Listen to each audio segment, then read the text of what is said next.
Welcome to the Hymn of Ash and Echo. Tonight's story, The Ruthless Survive. A story of survival and moral decay. From the collapse.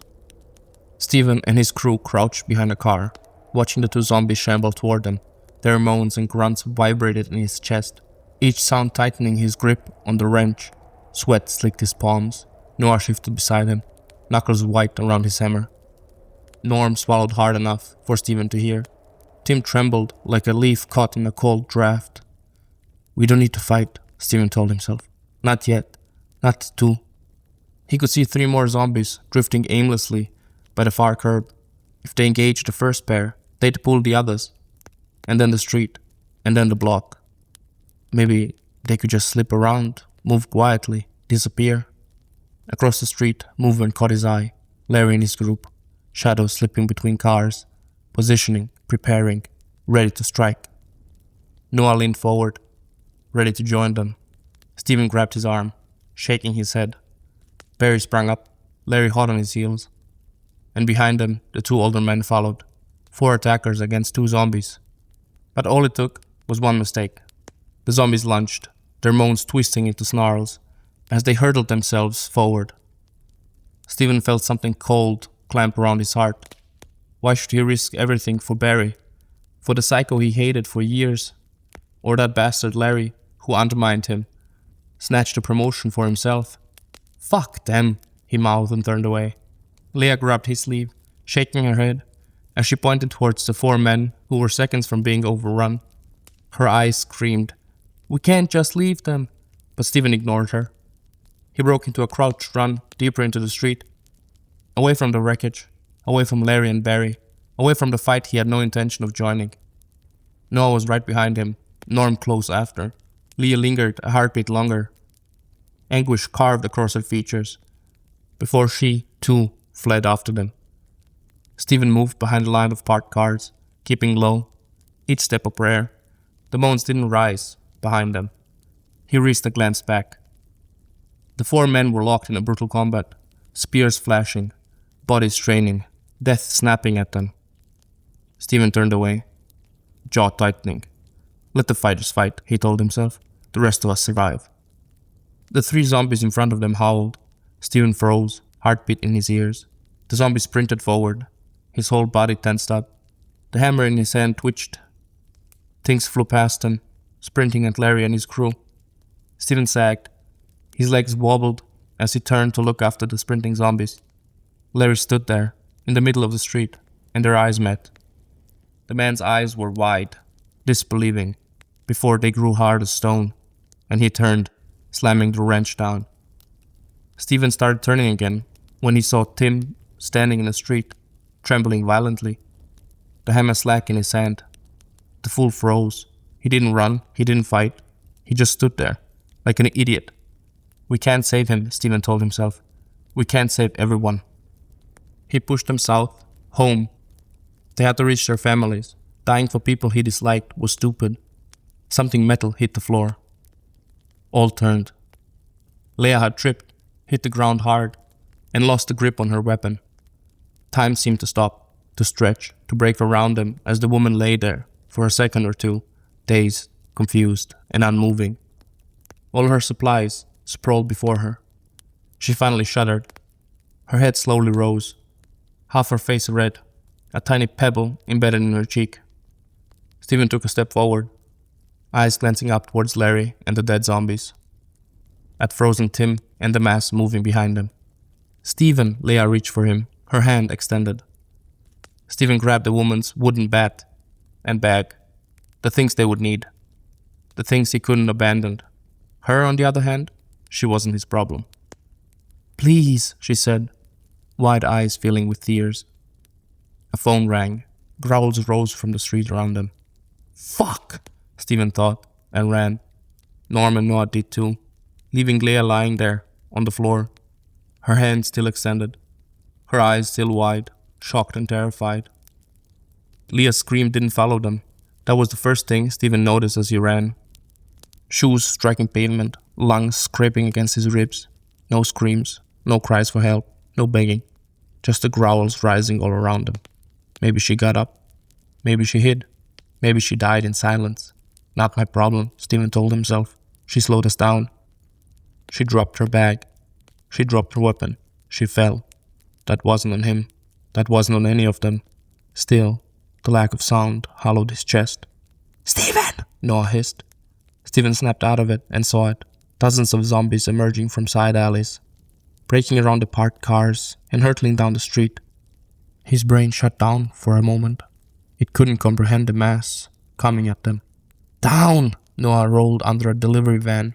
Steven followed, eyes glued to the mass of bloody faces, to the death incarnate. And behind it, home, his home. 4 blocks. 4 cursed, blood-slicked blocks.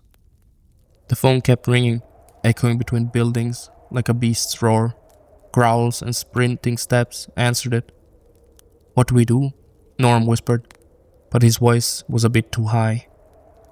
Steven couldn't look away. He couldn't stop staring at the torn and bloody feet slapping the pavement around them. That mass of the undead would eat Leah, Larry and Barry up. But not us, Steven thought. But not me. "South," Steven breathed. "We keep going." "What about?" Norm started. "Don't," Steven snapped. "We can't help her right now." They all knew it. They all saw it. Leah was lying sprawled on the pavement, dazed, weaponless, a horde closing in on her. She was dead, or worse, one of the undead. The ringtone sliced through the night like a blade. The growls swelled instantly, converging like sharks smelling blood. If they had stayed, even a second, they would have all died with her. "Doesn't matter," Steven told himself again, pulling in a breath. She knew the risks. She came this far. She slowed us down. Norm nodded, though the lines around his mouth tightened. Noah didn't nod. He stared at the ground, body tensing and relaxing, as the man slowly but surely regained his composure. "We move," Steven repeated, his voice clearer and commanding, as it always ought to be. He turned back to the street again, waiting for the perfect moment. Timing was everything. The phone went silent. Snarls, grunts, and footsteps swallowed a single, suffocating moment of quiet. The 2 men flinched, but not he. He was focused on the now empty street. It was time. Steven forced his legs to move. The 3 men crouch ran from car to trucks, glancing left and right. But there were no more zombies to be found. They basically ran through the whole block without seeing any of the things. How? Steven thought, sliding behind an overturned taxi. Could they all have been drawn away by the sound? Steven checked the side alley, but it too was empty. Could we be so lucky? He thought. Steven rushed out of the cover and into the next one, then the next one, seeing nothing but blood-smeared and dead bodies on the street, but still hearing them, always hearing the moans and grunts, distant and ever-present. "Where are they?" Norm whispered. "After the phone," Noah said. Steven nodded, checking the street around them. Again, nothing. Well then, he thought, and ran, not from cover to cover, but down the middle of the street, running past parked and overturned cars, shattered glass littering the street, and bodies, so many bodies. But not me, he thought, pushing forward to the intersection. He glanced left and right, again saw nothing, no zombies in sight. And what a sight it was, familiar buildings, cars, and trees, everything that held good memories, now decorated with blood and carnage. And still, he smiled, running across it. Only 3 blocks left. Only 3 blocks, and he would be safe. Only 3 blocks, and he would be home, seeing his wife and kids again. A silhouette moved to the right. Steven's legs moved on their own volition, flying over the last 5 feet of open space and behind a big van. He slid to a stop, Norm and Noah just a step behind him. A single man crouch ran past their hiding spot, looking around and sprinting up the street, being chased by nothing. Steven slowly stood, looking around, then moved on. Back on track, rushing over the street. The others followed. They ran down the middle of the road, glancing left and right, making sure nothing came at them, and nothing did. Larry's little phone stunt had worked again. Too bad it killed him too. But again, it was his own damn fault that he came back to help. Steven wouldn't have done that, nor should anyone else. Not back before the world went to shit, and sure as hell not now. Steven crouched next to a building. They reached yet another intersection. He looked around it, only to see abandoned cars, dead men and women, and no zombies. He almost laughed as he stood. He all but danced across yet another block, now recognizing even the tiny things. A fire hydrant his kids climbed on. The mailbox with sticker Lara, his daughter, liked to slap. A little mini-mart Carl, his son, adored.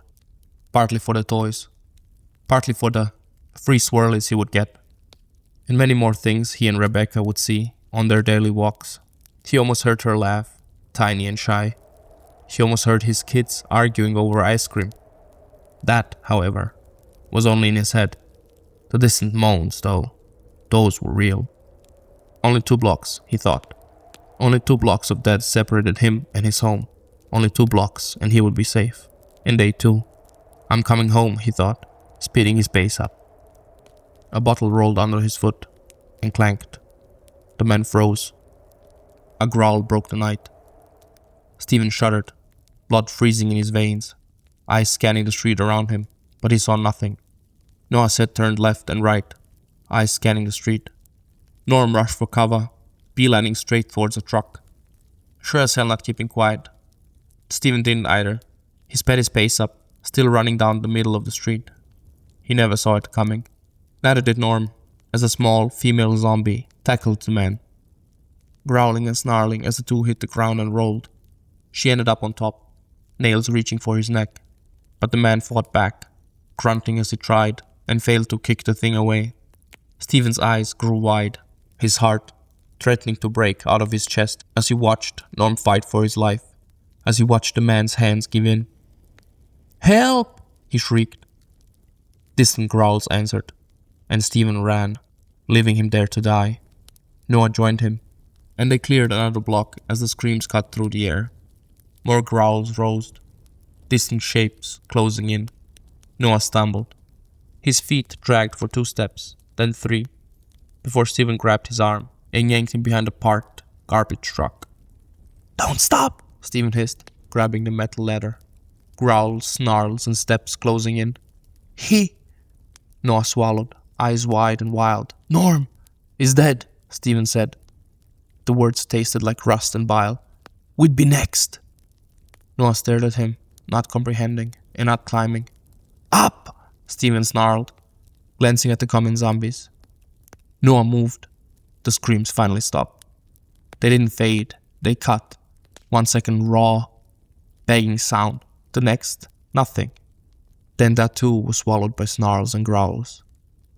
Noah stared past him, back the way they came, back to the block where Leah fell, back to the street where Norm had screamed, back to the wreckage where Larry played hero. Nobody was coming to save them. Nobody ever had. "We could have." "No," Steven snapped. "We couldn't. Not with that many around. Not with all this." He waved at the street. The cars, the bodies, the blood. The feasting zombies. They tore Norm to shreds, piece by piece. Blood flowing between the things, glistening in the light. "You want to die for them? For him?" Noah's jaw clenched. He didn't answer. Steven didn't want one. He peeked over the truck. The street ahead was anything but quiet. Moans and growls filled their ears, like an endless chorus of death. A curtain of smoke drifted from a burned-out car, maybe half a block down, turning the air hazy. Shapes could hide in that. Things could move. But then again, he glanced at the 7 undead, gnawing on Norm's flesh. They came directly out of that mist. If there were more inside, they would have come running, right? Maybe my luck will hold. For a block and a half, he thought. Then the corner, then his building, then his family. Real safety. He glanced at the distracted zombies again. It was now or never. Timing was everything. "If we stay here, we die," he muttered. "Move." He didn't check if Noah followed him this time. He climbed down and scuttled round the truck, out of their sight, and moved, hugging the line of cars, keeping low, listening, and running as silently as he could. And yet, every footstep still felt too loud. Every scrape of his boot on glass sounded like a growl. Every breath of smoke felt like nails in his throat and lungs. They passed a storefront with shattered glass and a mannequin lying on its side, half its plastic face smashed off. Noah flinched away, as if it might lunge. "Keep going," Steven said, eyes watering. "Eyes ahead." "You keep saying that." Noah breathed, like it's easy. "It's not," Steven said. "Do it anyway." He didn't add, "It's the only thing you're good for." They broke out of the smoke, right as they reached the corner. Steven risked a look. There it was, his street.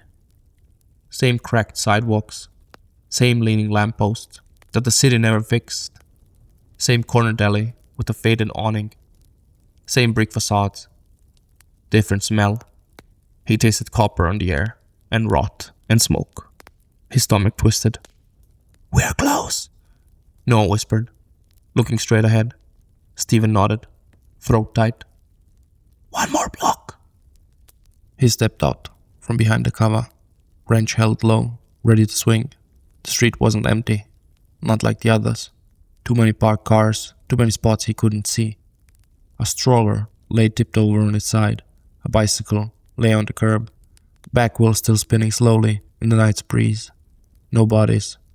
That was worse. "Something is wrong," Noah whispered. "Everything is wrong," Steven thought, but he nodded anyway.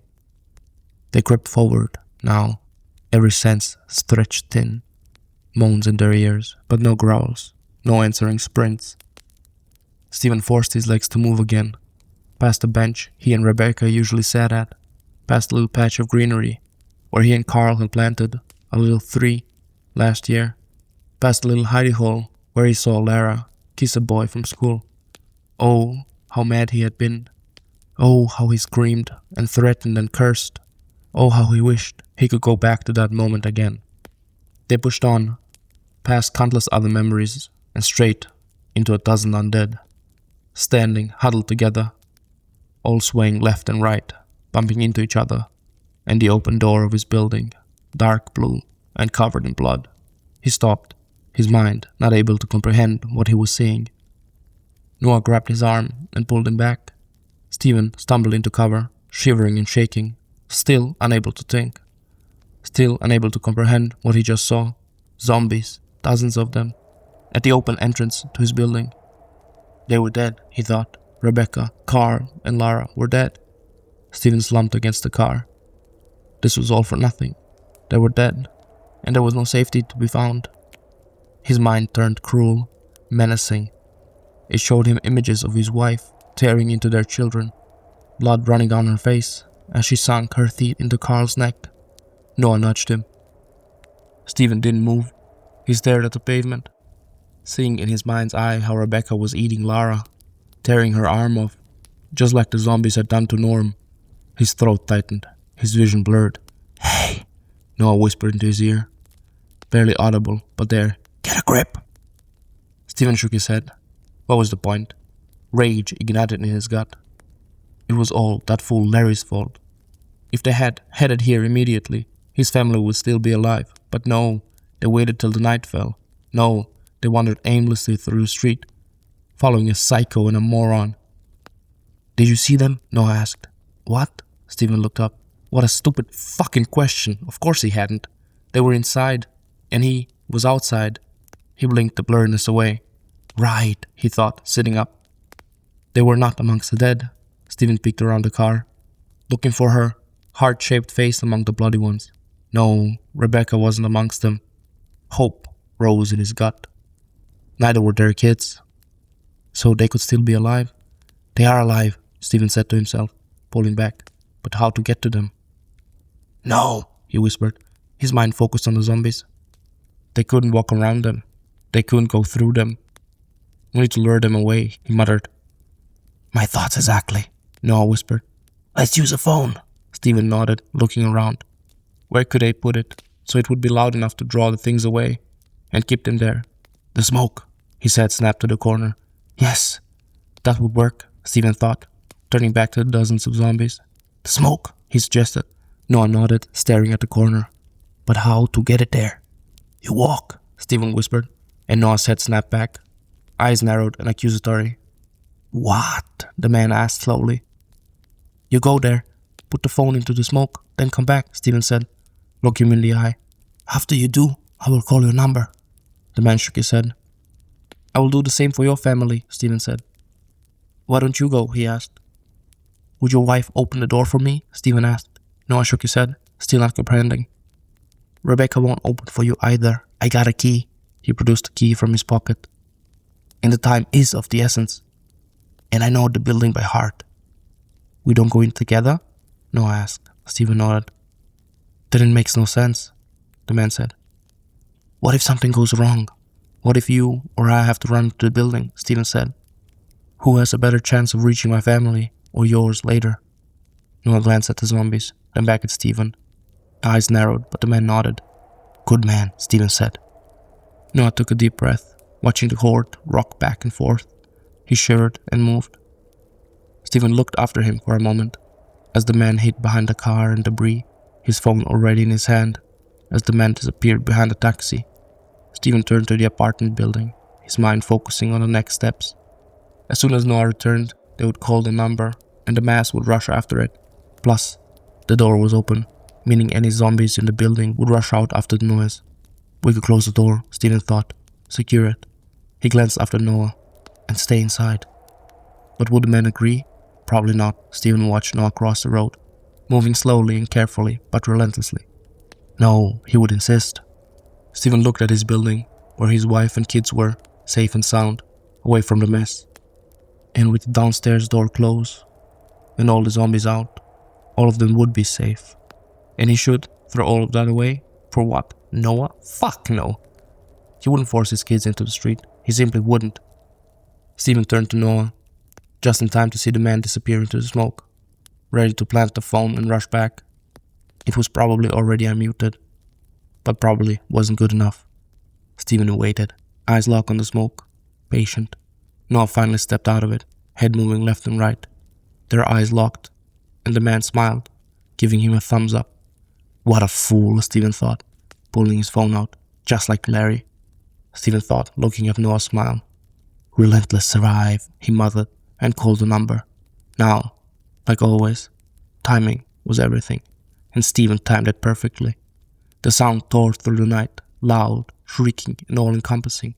Noah's eyes went wide, his step faltering, the smile slipping. The zombies responded to the call, snarling and sprinting directly at Noah. The man just stood there, unmoving, eyes darting between the mass and Steven. Fear and panic etched into his face. Steven crouched behind the car, watching the mass sprint at the man, and Noah finally moved. He ran into the smoke, but it was too late. 3 more rushed out of the building, joining the others, snarling and spitting blood all the way to the smoke, all the way to Noah. The call ended, but it didn't matter anymore. The zombies were on the move. They found their next prey. Steven waited for another second, then 3. And good that he did. Another zombie rushed out the building, head turning left and right, listening for the sound. Noah screamed. The zombie snarled and ran into the smoke. Steven checked the street, rushed over it and into the building. He closed the door and it clicked. The locking mechanism still worked. Perfect, he breathed, slowly turning to face his building. The walls and floors were covered in blood, eaten men and women all around him, but they didn't matter. Not to him, at least. He ran up the first flight of stairs, then the second, and reached it, the 3rd floor, and the white door at its end. Bloody face and fingerprints marred the white door, but it was still intact. Steven ran across the bloody tiles, next to a half-eaten body, and he reached his apartment. He didn't even waste a second. He unlocked the door and rushed in, letting it fall close as he opened his mouth to call out to them. A rancid, sickly wave of rot hit him like a fist. Steven gagged, stumbling back, slipping on the bloody tiles, and slamming shoulder first into the door. A snarl tore through the apartment. Rebecca burst out of the living room, her heart-shaped face smeared in dried and fresh blood, long, slender fingers reaching for him, and her wedding ring flashed bright gold in the dark. Steven swung in reflex. The wooden bat cracked against her jaw, snapping teeth, sending her head whipping against the door. She staggered, but didn't fall. Carl tackled him. The boy slammed into his chest with a horrifying force, knocking both down. They went down in a heap, slamming against the walls and the door. Tiny nails clawed into his arm and cheek, while his jaws snapped inches from his throat. Steven shoved him away, scrambling for the hammer on his belt. Lara climbed onto him, like she used to do when she wanted to be picked up, except now her jaw clamped around his shoulder. Steven screamed, punching his daughter, as Carl tore into his shin. Rebecca threw herself on the pile, the weight crushing the breath from his lungs. Her teeth found his neck. The warm blood sprayed the wall, the floor, and the door he had closed behind him to keep death out. But death had already found its way in. It always had. And in the end, karma is a bitch. You have just listened to Ruthless Survive, a short story from the collapse. If you enjoyed the story, leave a like and subscribe. And now, the blooper reel. Shoes striking pavement. Lungs. I'm getting a call. I'm a famous boy. A silhouette moved to the right. Steven's legs moved on... Steven's legs moved on their own free will. That just read the words on the page. The two others followed. Jesus, what? The others followed. They ran down the la. They ran down the middle of the road, glancing left and right, making sure nothing came at them. Beelining straight towards the truck. What the f*** is this? Norm rushed for cover, beelining straight towards the truck. You sure? Steven's eyes grew wide. His heart threatening to what the f***? His heart threatening to breathe. His heart threatening to beat out of his chest. Just read the words on the page. He glanced at the distracted zombies again. There we go. He glanced at the distracted zombies again.